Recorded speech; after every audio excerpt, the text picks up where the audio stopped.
Avec l'âge, chez beaucoup de personnes, l'articulation de la hanche devient sensible à l'usure. C'est ce qu'on appelle l'arthrose de la hanche.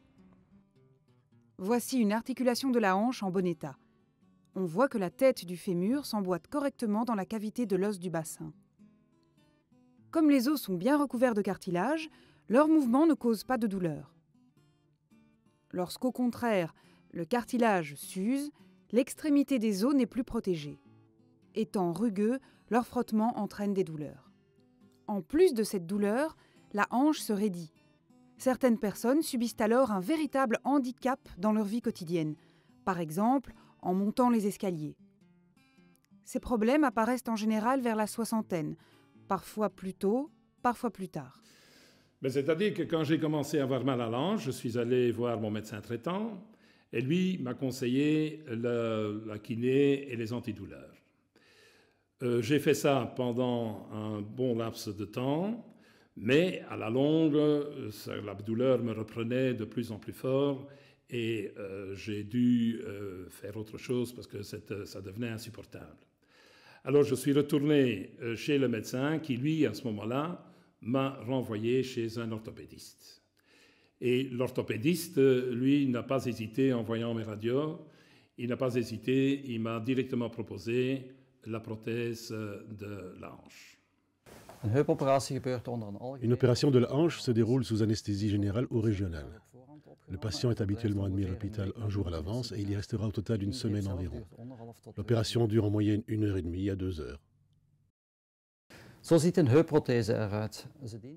Voici une prothèse de hanche. Comme vous le voyez, c'est en quelque sorte la copie d'une hanche véritable. Le but est qu'elle remplace la hanche endommagée. Lors de l'opération, on pratique une incision à hauteur de la hanche.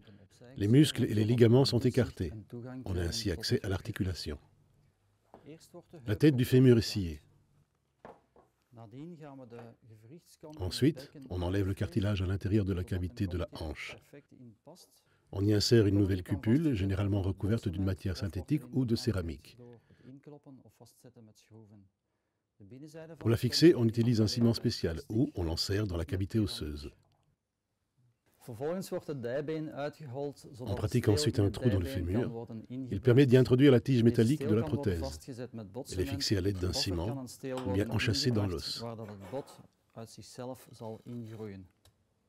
On emboîte alors la tête de la prothèse sur la tige qui est souvent en métal. Enfin, la tête de la prothèse est ajustée dans l'implant de la hanche.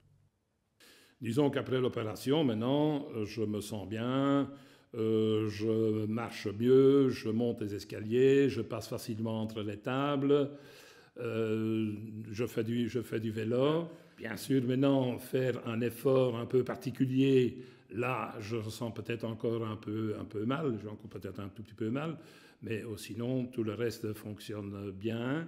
Alors, faire des longues balades, comme je faisais auparavant, de plusieurs kilomètres, ça, mon Dieu, c'est peut-être plus tout à fait pour moi. On peut dire que l'opération est un succès dans 9 cas sur 10 environ, et les patients retrouvent donc généralement une bonne qualité de vie. La prothèse est toutefois sujette à l'usure. Chez certains patients, il faut la remplacer, ce qui nécessite une nouvelle opération. En gros, après 10 ans, la prothèse reste bien en place chez environ 9 patients sur 10.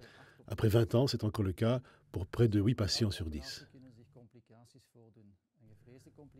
Comme pour toutes les opérations, des complications ne sont pas à exclure.